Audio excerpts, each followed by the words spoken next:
Welcome to the Brain and Body podcast with Allegra Foxlie, where we discuss a holistic approach to healing and health.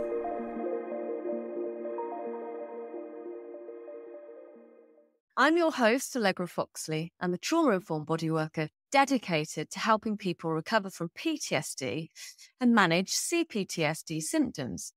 Now, did you know that emotional abuse can cause long-lasting trauma in both the brain and body, resulting in mental and physical illness? On today's episode, we're diving into this topic with a very special guest, Elizabeth Shaw, who's the author of the Narcissist Handbook. Elizabeth is an expert in understanding narcissistic behaviour and emotional abuse, and she offers profound insights into how these toxic dynamics can affect mental and physical well-being. Elizabeth, how are you? Hello, I'm good, thank you. How are you? Very good. I'm so happy to finally get you on this podcast. Thank you very much for having me on. Much appreciated. This topic that we're going to talk about, it's such a huge topic. I hear the term narcissism bandied round by most people. So what I'm keen to find out is the basics of narcissism. Could you explain what narcissistic personality disorder is and how it differs from general narcissistic traits?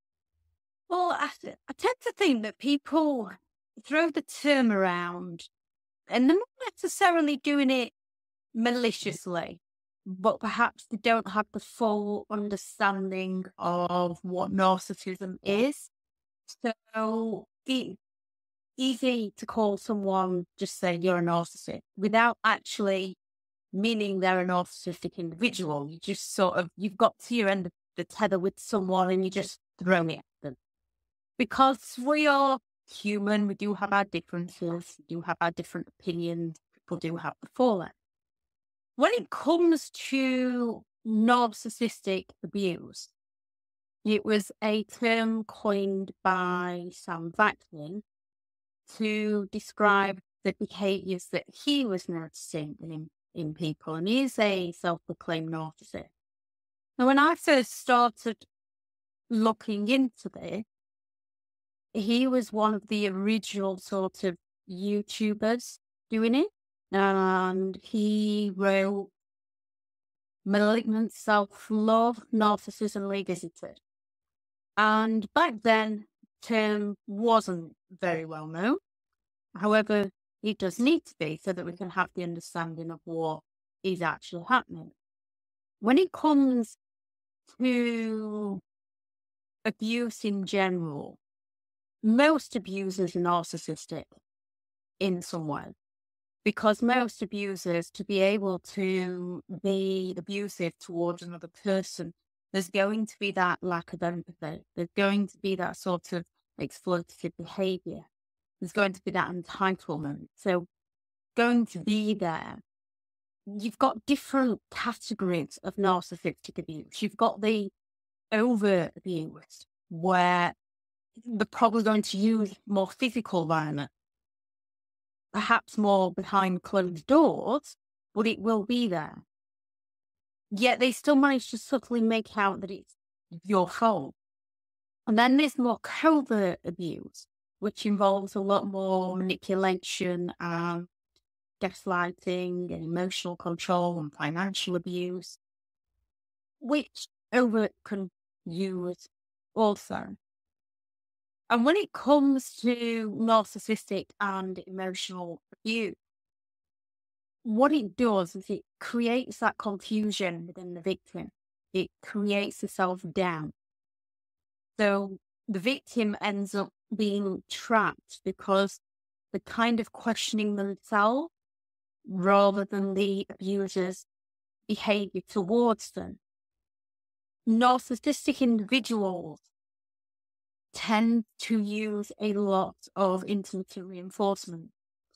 So they will happily treat you seemingly better than anyone ever has at times, And more often than not, in the love bombing stage of the relationship with a narcissist, they want to spend a lot of time with you, but they're also using the Gary Chapman's love languages. So they'll use a lot of words of affirmation to sort of lift you up and put you on that pedestal, which people can compliment people in general. So we don't necessarily notice that it's a narcissistic individual doing it. With a narcissist, they're not giving genuine compliments because they're usually envious of you. They're usually flattering you, sort of buttering you up so that you feel good around them. They use the love languages such as spending time together, but they do it in the excess. However, they manage to do it in such a way where you almost believe it's your idea to want to spend time around them because they are treating you so well. They keep you engaged in the relationship. And then once they've sort of, I don't think it's anything that the victim does as such. I believe it's a narcissistic individual. They usually have sort of a running period. They follow a cycle of idolization, devaluation, intermittent reinforcement, finding a new supply, discarding, smearing the name, and hoovering. And with a narcissistic individual, I think it's more due to their personality type that at some point they get bored. At some point, like most relationships can have that sort of honeymoon stage where people, genuine people, are on their best behaviour. They're putting their best faith forward. And then at some point, one person does something that irritates the other.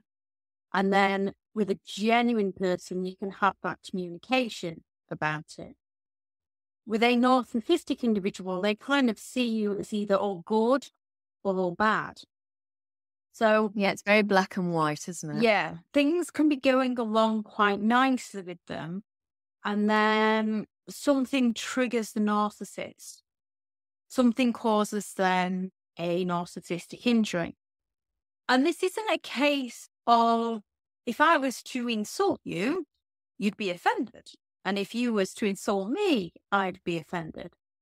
With a narcissistic individual, they can just want to spend time with you, and you can sort of try to make plans with your friend. And they get offended by this because they're not the center of attention. You're not, and that's one of the criteria of receiving that excessive attention. Because they're not getting it, they get offended, and then there's like a switch that goes off. And then they feel a need to sort of rein you back in. So they turn up the manipulation to more of a devaluation. And they will totally do this by sort of implying that your friends mean more to you than they do. Or they can claim that you never told them that you were going out with your friends, even though you know full well you did, but they're going to start gaslighting you by claiming that you never told them, and they've got this amazing evening planned with you, so that you feel guilty if you let them down. And it becomes easier to let the genuine people down than it does to face a narcissistic individual. So when it comes to abuse itself, most abusers are narcissistic to a degree. It all just depends on how the abuse comes across, whether it's more overt or covert. Covert, yeah. I think that's very interesting, actually. There's a few things that pop to my mind just on what you've said, which is hoovering. What is that? Hoovering, yes, it is named after the Viking brand Hoover. And it's named after that because they come along to suck you back in, to treat you like dirt, and then discard you all over again. So this can happen while you are in a relationship with a narcissistic individual. If you have a narcissistic parent, for example, and you stand up to them in some way that questions their authority, or you accidentally, as a young child who's quite naive, the narcissist just stood there saying some grandiose story, and you turn around as an innocent child and sort of say, "That didn't happen." They get offended by this because you've humiliated them in front of people. They need people to buy into their lies. Yeah. They don't see you as an innocent child. They just think they should get away with lying. So they will then often punish the child. They'll withhold the attention. They'll not be around. And then when they need some form of supply back, they will suck the child back in. They will take the child, might be a week or two later after they've fallen silent on them. They'll take them out and take them shopping and spoil them. Buy them an Xbox. Narcissistic parents can do this. Narcissistic partners can do this. Narcissistic friends can do this. They can also do it at the end of the relationship, when the relationship has ended, or even when the relationship is ending, when you've finally had enough and you're trying to break free. They can come with a sudden chronic illness to sort of guilt you into not walking away from them. Or after the relationship has ended, they can come at you with the smear campaign or the incessant messages, the stalking and the harassment. They kind of do it in a way where they've got that plausible deniability. So if they know where you work, they'll just sort of drive by. So you can't particularly go to the police and say, "Hey, this person just keeps happening to drive past my work," because it doesn't seem feasible. But with a narcissist, that's the kind of things they do. And it to show their presence so that it almost feels easier to go back to them than to try and break free. They can suddenly start with the love bombing again and sending a load of gifts, or they can do the accidental message. And another thing that people can do is just send somebody a happy birthday message without wanting to get back together with somebody, just genuinely, well, it's their birthday, I'll just send them a quick happy birthday and it's all innocent. Narcissists will use it to test the waters. Or they'll send a message of, "Oh, I'm just here. Remember when we went here?" to try and sort of reminisce about the good time. Because they're looking to draw you back in because they need some form of supply from you.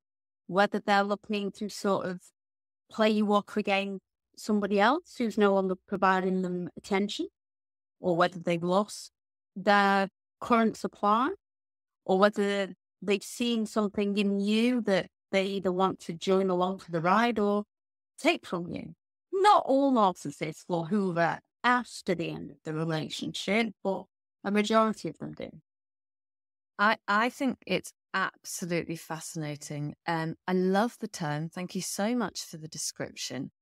I've seen narcissists often, if the child's been raised by a grandiose narcissist, then they potentially might have siblings who are also narcissists, but maybe covert narcissists. And I've seen it where a woman has divorced her husband because he did horrific things, and she hadn't spoken to her family for quite some time because she was the black sheep, because she stood up to the narcissists in her family. And what I've seen is the narcissistic ex-husband gang up with the girl's toxic family and act like pack animals. So I think if the narcissist knows that he or she, because narcissists can be women as well as men, if the narcissist knows that they have not got a hope in hell of being received back into that relationship, if the relationship is truly over, then it's war, isn't it? That's what I've seen happen.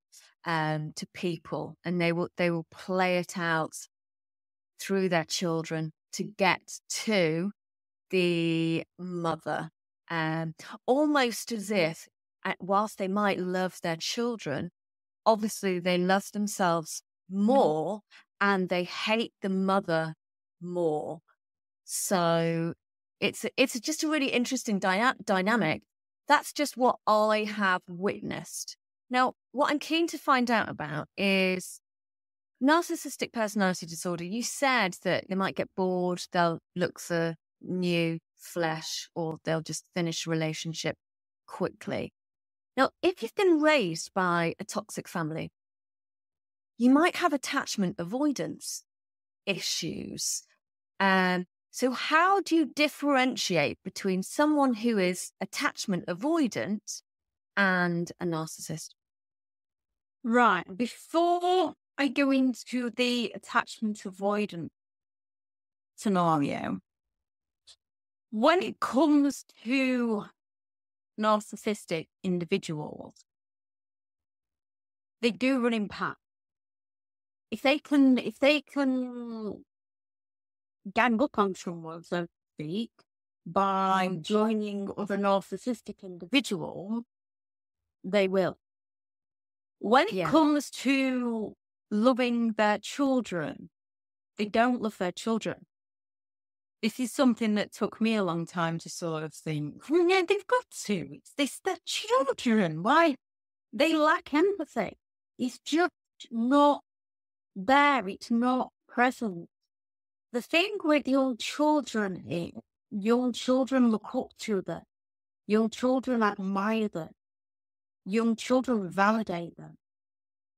Young children make them feel special. Young children make them feel appreciated. Young children, if they're playing the role of amazing mommy and amazing daddy, get them an audience of people that are telling them how well they're doing, and if they're a single parent, what an amazing single mother, or what an amazing, all for show. Behind closed doors, there's a lot of neglect. There's a lot of love bombing. And children they look up to their parents for approval. And they're learning from their parents. So they learn very quickly how to behave in a manner where the parent's going to treat them right, and how to avoid situations where the parent's going to treat them wrong. Now, when it comes to all the attachments things, I don't tend to get into this very often. Okay. When it comes to somebody who is an avoidant, they're usually avoidant. They usually avoid intimacy. They usually avoid connection. They usually avoid hugs. They usually avoid going out, situations and people. And it's who they are. It's their character. And there's no malicious intent with it. But there's a consistent pattern there. There's a very consistent pattern. Now, when a narcissistic individual can come along somebody who is perhaps avoidant, they can sort of charm their way in. So the avoidant can then they often feel vulnerable, but they can often feel a bit more able to sort of relax, because the narcissist they'll listen to them and feign empathy for them to get the information that they want. So the avoidant can feel like they can open up to this person. Whereas with a narcissistic individual, what you will find is 1 minute they are the life and the soul of the party. They're full of chatter. They're full of giving people a quick hug, a quick peck on the cheek. And then the next, when they've received some sort of narcissistic injury, when you perhaps didn't say hello to them as immediately as they entered the room, they suddenly fall silent on you. They don't want to connect with you. So with a narcissist, there's the pattern there. They're only temporarily displaying avoidant attachment behaviours as and when it suits them. They sound very, and thank you for that explanation. They sound very emotionally insecure. And when you were talking, it's funny when you were talking about the children, although it's not funny what I'm going to say, but it's brought back, different clients' experiences and what they've relayed to me in various different sessions. And narcissists, they really do treat their children as if they are kind of like an Armani handbag, aren't they? Their children are their accessories. Yep. So the narcissist will make sure the children go to, if they're going to join a grassroots football club, they'll make sure that the most, rich, affluent people are in that football club. He or she will force them to do an activity that the children don't want to do just so that they can infiltrate different circles. I had one client who told me that actually her, and I don't want this to come across as it's all male. It's just that my clients tend to be female. So that's the only reason why I'm saying a man. Okay. So for all the men that listen to this, apologies, because I know there are some amazing men out there. But I had one client whose ex-husband wasn't safeguarding the children effectively. They were pretty neglected, which goes back to your point at the beginning. So the children were living with their mother temporarily, and it was their son's birthday. So the mother decided to have a really kind of just small, intimate birthday party, and she sent a text message to her ex-husband to say, hey, I'm throwing a surprise birthday party. You are more than welcome to come. The party's at this time. So what do you think that narcissist did, if he is a narcissist? Have a guess. So many things they can do because it depends on the one you're dealing with. Some will claim to come and then not show up, or show up late, or they will not show up, and then the next time they see the child, they will claim to the child that do not inform them anything about it. They didn't know. They have no clue. And then you find yourself showing the child the message saying, look, it was sent on this day. Honestly, I did let them know. They can turn up drunk and ruin the party, turn up and sort of try and take the credit for it. So many different scenarios that can go off with a narcissistic individual. Well, I'll let you know what this chap did.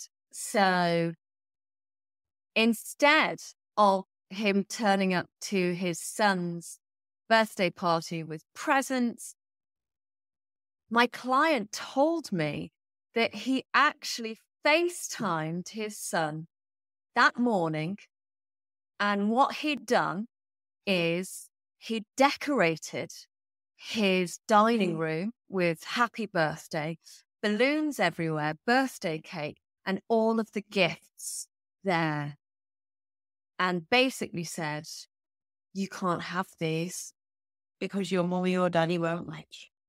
That's right.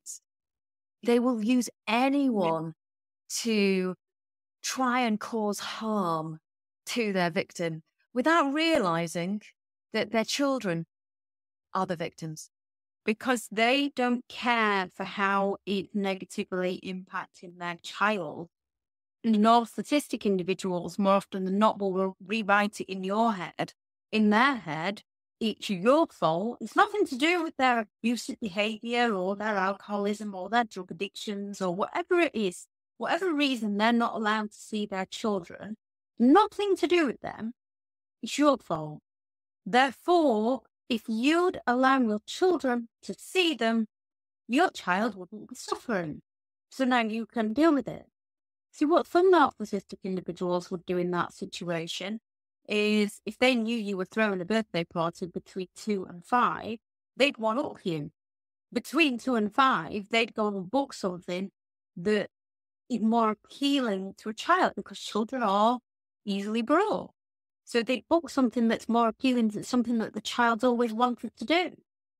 And then they'd say, oh, well, I have this plan for you, but we can't do it now because mummy or daddy's decided to have a party at home. And then the child is just distraught and gutted. I think of who came up with parental alienation. Yeah. But it's kind of been, it's subtle parental alienation. But the term itself has kind of been taken by the abusers and used again, person trying to protect the child. So the term was created and it sort of describes how narcissistic individuals get into their children's head. They'll sort of pick them up and take them somewhere and feed them a load of sweets and bring them back late and be like, secret just between you and me, don't tell mummy, otherwise they'll not let me see you again. Or they'll do something and say, oh, don't tell daddy I allowed you to do that because he wouldn't approve. And they kind of drill it into the children. They can have moved on with them with a whole new family, and yet they will tell their child that, well, if it wasn't for mummy or daddy, we'd still be a family unit. And that's where they sort of drip feed the child information. And every time the child tries to stand up for the parent that's being talked badly of, the narcissistic parent takes offence to this. And that's when they'll drop the child off. Well, if they're that great, why don't you go and spend time with them?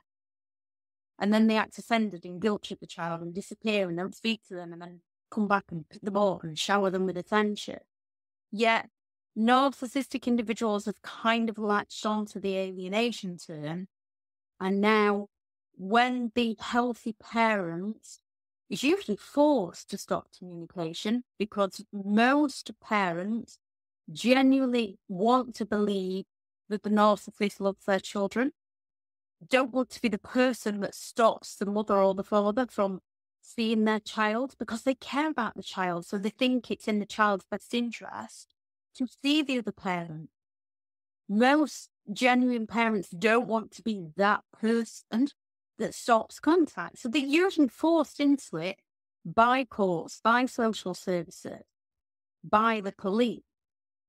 And at which point, the narcissist will switch the narrative and play the victim. And it's all, oh, they're bitter, they're jealous, they won't allow me to see my children, they won't allow me around my children. They don't take any responsibility for how their behaviour got to that point. And then they play the parent alienation card. And the survivor who's trying to actually protect the child and is often very torn is the one that's then looked poorly on, while the narcissist gets all the sympathetic attention. Yes, and lots of this kind of resonates with everything that my clients tell me about their experiences. I've had clients say that, Christmas and New Year has been ironed out. One parent has the children on Christmas Eve, for example, and the other parent would have them on Christmas Day, and they would alternate every year. When it's one parent's turn, the narcissistic parent would call her children on, or their children, would call their children on Christmas Eve with all of his affluent friends from their favourite eatery and all of their friends. And this woman was just left, well, what am I supposed to do? Another thing that sprang to mind is I had a client, she came to me for TRE. She's got complex trauma and she wants to regulate the symptoms because she felt that she'd become really reactive as a result of all of the abuse that her ex and her family had given her. If memory recalls, her ex-husband had a drink problem and she had applied to court to make sure that the children were safe. And his response was to email the court letters from various different clubs and from her parents who she no longer speaks to because their behaviour has been so toxic. And this guy was making her out to be the mentally ill person. She's the one that is trying to alienate the kids. And the judge apparently just turned round to him and said, no, she's doing basic parenting. If you see someone behaving in this manner, it is your duty as a parent to educate them on how an adult should behave. You know, that's basic parenting. And the judge apparently also turned round to her and said that he was terribly sorry. To read the letter that her parents had sent the court, which was in support of her ex-husband, and the judge was apparently quite shocked by it and saddened by it. But that's the lengths that narcissists will go to, isn't it? And that lady, I think, was probably lucky because maybe the judge was a bit trauma-informed more than other judges. But you do hear horror stories of victims of narcissistic abuse losing their children. I think you've posted about Darvo. Yeah, Jennifer Frey's night attack reversed the role of victim and offender. That's right. And I think classically we see that in court cases through and through and through. We see it in the playground with other parents. We see it everywhere. Do you want to talk about that? You see, yeah. When it comes to courtrooms, there is a lot of horror stories. And usually these horror stories are due to the victim of the narcissist still struggling with things such as CPTSD. So they're very emotionally reactive. So when they're in the courtroom and they're trying to sort of get their point of view across, and they're full of anxiety and they're trying to protect their children and they're confused and they can't see why nobody can sort of understand them, they can come across as emotionally unstable. So the judge then naturally thinks, maybe I'm not the best kind of person to be around the children. While the narcissistic individual in the courtroom, because they've got the other person going, because they've wound up the mother or the father of their child, they're all calm and collected and just trying to do my best for the children. So the judges don't always recognize what is happening. Narcissism really, it's more well known in the States, but in the UK it's still quite new. It's only over the last 5 or 6 years it's sort of gained traction. Coercive control, we are one of the first countries to bring that into law, but we haven't particularly trained people. A lot of police officers do know and do get it and do understand, and a lot of judges do know and do get it and do understand. However, sometimes you can also come up against a narcissistic judge that's going to side with the narcissistic individual. So yeah, that can be very tricky situation. The only thing you can do is try to sort of remind yourself when you're in a court situation with a narcissist that if you act emotionally responsive to them, you're going to give them the power. Whereas if you stay child-focused and answer the questions the judge asks you and stay silent when the judge wants you to, and document, don't call them a narcissist in the middle of the courtroom. No. To document the behaviour, the patterns of behaviour, so that the judge can make their own mind up, because that's why they're the judge. They're making the judgment. So you've got to give the judge enough information so the judge is in power and control and makes the judgment in a way that causes a narcissistic injury, so that the narcissist takes offence to the judge and then reacts to the judge, and then the judge takes offence. Now, when it comes to Darvo, it was Jennifer Freyd, and I believe she suffered abuse. I believe it was by her father. I'm not 100% sure on all this. And then when she tried to talk about what had happened, I believe her mother and her father both sort of gaslighted her and denied all knowledge, and then made out that she was the one that was the problem. She was the one that was trying to cause the drama. So she turned Darvo to describe how abusers will twist it. So more often than not, they will go all out to deny any knowledge. It's not their fault. They didn't do that. Never happened. And then they will find a way to attack the victim. Accuse you of being bitter, accuse you of being jealous, accuse you of never being there for them. And then they've reversed the roles of the victim of an offender. They're playing the victim to the situation and accusing you of being the problem. And this happens in so many areas of life, to the point where even if somebody has a set belief on something and you just try to not sort of debunk the beliefs, you can agree with them, but you just sort of, yeah, but there's also this angle to it. They just accuse you of not listening to them, of not caring about them, of attacking them in some way, and usually in a way that gets the audience to look upon you poorly and validate that they are in the right, that their belief is correct. Belief, use the pun, I do believe that cause a lot of issues. You'd be very fixed on something, and more often than not, I did a quote, possibly about 6 to 7 years ago, where there's always a little lie in every belief, because lie is in belief. Yeah. Because we do sort of get onto something and we're like, yes, that is how it is. And then new information comes along and we're like, oh, but is that how it is?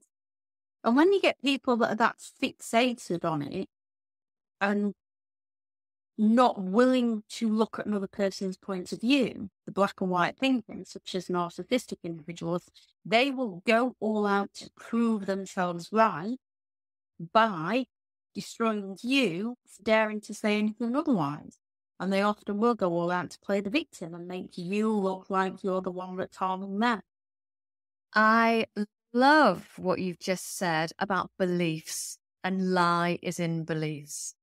In an earlier podcast of the Brain and Body podcast, I talk about beliefs and perception, and how actually they disrupt our hormones. They can create illness. The whole works. And going back to that client who was in court, and her parents and her sister had written this toxic letter, that's exactly what they were trying to do. So, luckily the judge was able to see it for what it was. Which is very difficult when you're going through it with a narcissist and you're trapped in that mindset of, why is this happening to me, rather than what can I do about this? And when they literally call it one game after another and it's all you can focus on. So it's very difficult to see that in given time, they do trip themselves up. They do eventually reveal who they are, which is often why they scurry off to youth supply. The problem with narcissistic individuals is some of them can have enough either sort of people that they only treat well because they only see them a certain amount of time. So they're not around them enough to get irritated by them. So they've got enough people that they only treat well. They've got enough people around them that can see what's happening and don't want it to happen to them. And then they've got people around them that have perhaps done something because the narcissistic individual kind of guilt trip them in a way that they've done something out of character that they feel remorseful for and guilty about, that the narcissist kind of has dirt on them. So they've got enough of these kinds of people around them to support their narrative, to enable the narcissist, because people don't want to stand up to them, because, like your clients, the second you do stand up to them, you're scapegoated.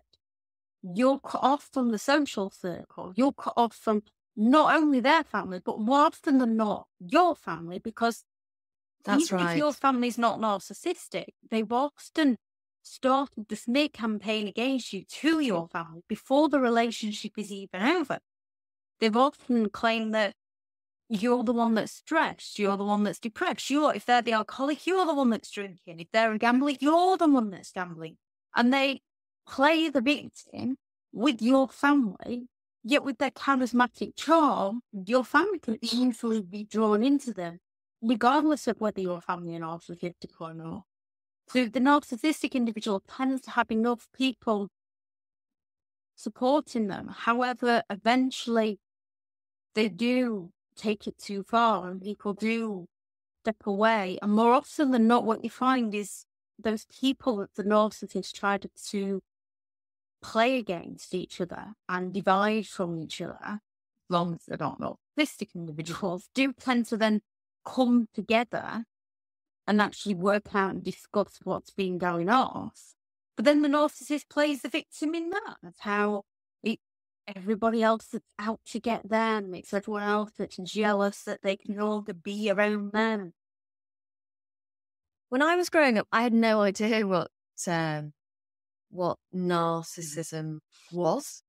And I think children who are raised by narcissists, they could potentially become a narcissist or marry one, because that's what they're used to, which I think is really interesting. And another thing that I thought about is, I know someone that used to joke and say, "I'm just deep mind fucking you." And they would find it funny. But the person that they were saying it to, they would tell her stories. She would believe it because she'd think, well, why would anyone lie about that stuff? And she would then go and tell her friends about something that didn't happen. And then her partner would go back to her and say, I need to tell you when I'm deep mind fucking you, because you've made us look like an idiot.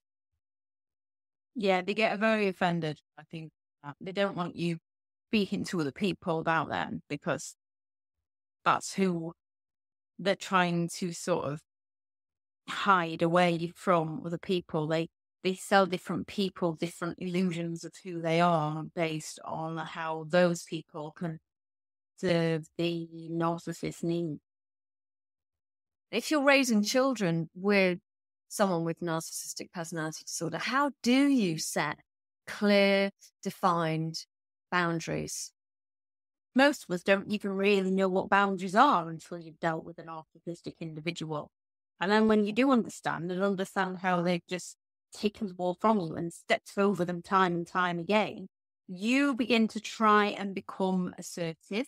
They get offended that you've become assertive. They accuse you of being selfish or demanding or controlling and try and guilt trip you because they simply feel entitled to do as they please.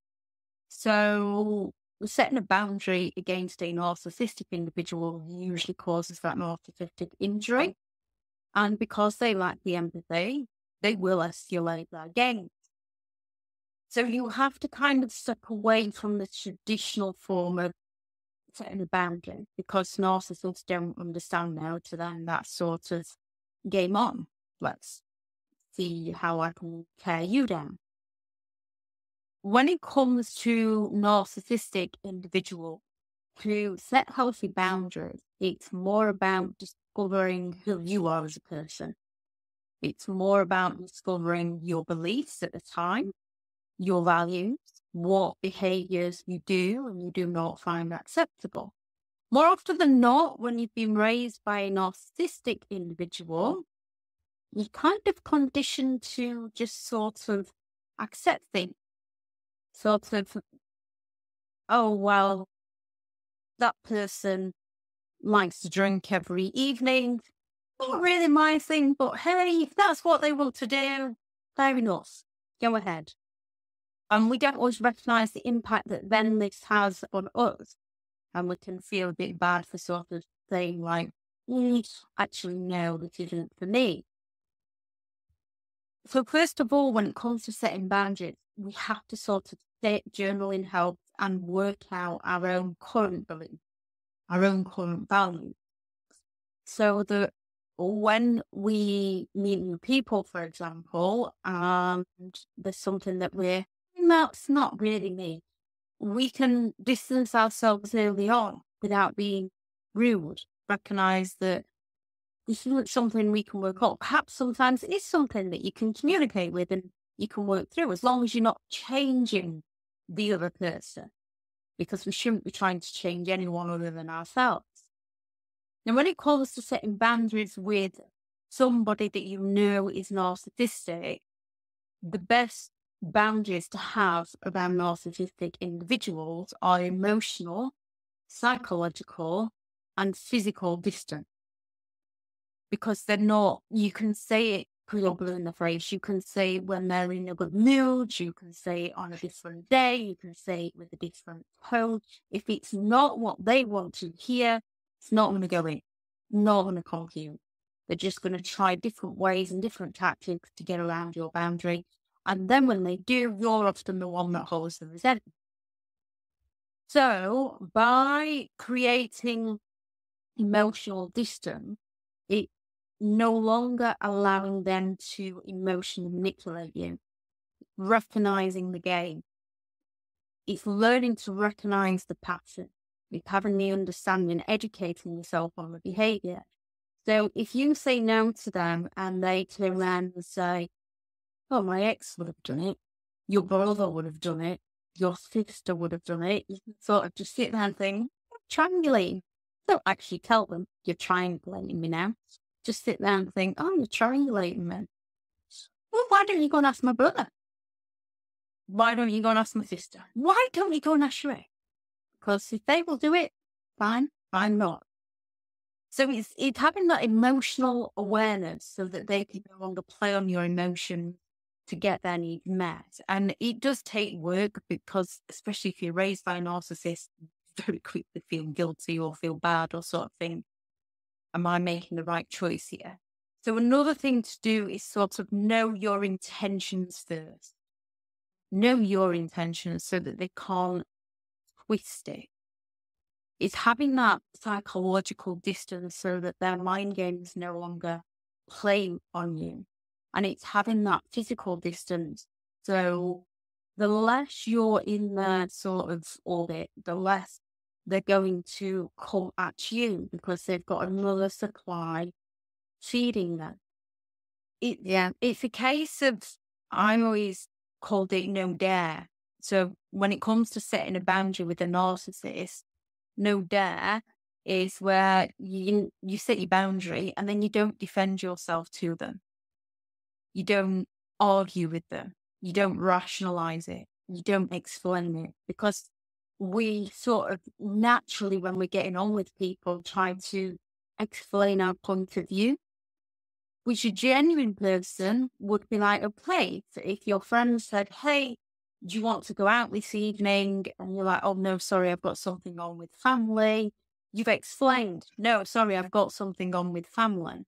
And your friend then accepts that and, oh, don't worry, we'll do it another time. And you catch up. With a narcissist, they will say, hey, do you want to come out this evening? Oh, no, sorry, I've got something on with family. Oh, so your family's more important than I am. So you're best just saying no. And one word answer, no. And it feels harsh and it takes some getting used to. I think it's always best to kind of, when you're first dealing with someone, do explain. See how they react. One of the best ways to actually recognize a narcissistic individual is how they react when you say no to them. People, and it is that pattern of behavior, because people can have expectations, they can think their belief is that it's just such a simple request. They don't recognize what's going off in your lives. They ask you for something, you say no, and they get offended. They're not necessarily a narcissistic individual. It is about the pattern of behaviour. And the best way to say no to a narcissist is simply to cut off all your supply. If at all possible, it is to go no contact. Yeah, it's interesting when you were talking about the narcissist's kind of form of self-entitlement means that they'll always overstep the boundaries, won't they? And aren't there different ways that narcissists can be developed? And one that I often see on Instagram and my clients have definitely experienced is the narcissist's enabling parent. So they can either have an enabling parent that has said to their daughter or their son, "You are amazing," and they've never really parented them. They've just said yes to them all that time. Or you can have a narcissist, well, again, it's neglect, isn't it? So a narcissist that's come from a family where potentially the parent was never there, they were working really long hours, leaving their children at home to really parent themselves. There's lots of different origins. There can be environmental factors. They can have suffered some form of trauma in early childhood sexual abuse. Right. Not okay. always. There are plenty of people who go through this who then become more empathetic and don't want to harm another person. So trauma, parental neglect, whether the parent, like you said, is overindulgent. There can be things that happen at school, things that happen in friendship circles. They can just be that sort of, that personality. They're naturally born with that sort of personality type within them, such as entitlement. And it's sort of not drilled out of them enough, whereby some children can actually be born quite assertive, but then it's drilled out of them too much. It's a fine line. So there's lots of different root causes. They haven't actually come up with people have beliefs. So people can be, no, it was the parent. No, it's trauma. No, it's this. And you'll get people that are sort of like, oh, but they were just traumatized. We need to offer them some sort of support. And there are people out there trying to figure out ways to support and change an narcissistic individual. And if you ever listen to the lines of, I believe it's Lee Hammett and Sam Vaknin, I think Sam Vaknin tried doing cold therapy with people. I think Lee Hammett does regular psychotherapy, I believe it is. Might not be. But like they say, that it doesn't change who they are. It's daily battle against their instincts. I'm sure it was Dr. Romano that said they're like an elastic band. You can stretch them so far to try and sort of help them. As soon as they suffer that narcissistic injury, they get straight back into the narcissistic tendencies. So you've got people with that belief that these are traumatized people and we should be helping them. And it's, go ahead then, because they're literally going to destroy you in the process. There's no sort of fix. It's definitely this or it's definitely that. For one narcissist, it might be parental neglect. For another, it might be parental overindulgence. For another, it might be some form of childhood trauma. For another, it could potentially be the religious beliefs that they're in. Not, there's plenty of decent religions and plenty of decent people within religion. So it's just that sort of offset. There's lots of different things. I am conscious that you've got to go and collect the kids. I absolutely love what you have to say and what you have said. So shall we do a part 2? Because I still think there's quite a few kind of questions and conversations that we can have around it. I mean, what do you think? Yep. There's lots of things about how to sort of safely get out of a narcissistic relationship, recognize that you're in a narcissistic relationship, and even when you're 5-6 years out, you can still sort of think, were they or weren't they? Or people can have narcissistic tendencies but not actually be a narcissistic individual. A lot of the ways you protect yourself from a narcissist is narcissistic behaviour. They do to you what they hate being done to themselves, such as falling silent from you, yet by not responding to them, protects you from them. However, it feels alien to us to like not communicate with them. So there is lots of different things. Okay, so to the listeners out there, we're going to reconvene for part 2, which I'm really looking forward to. We will publish that another time.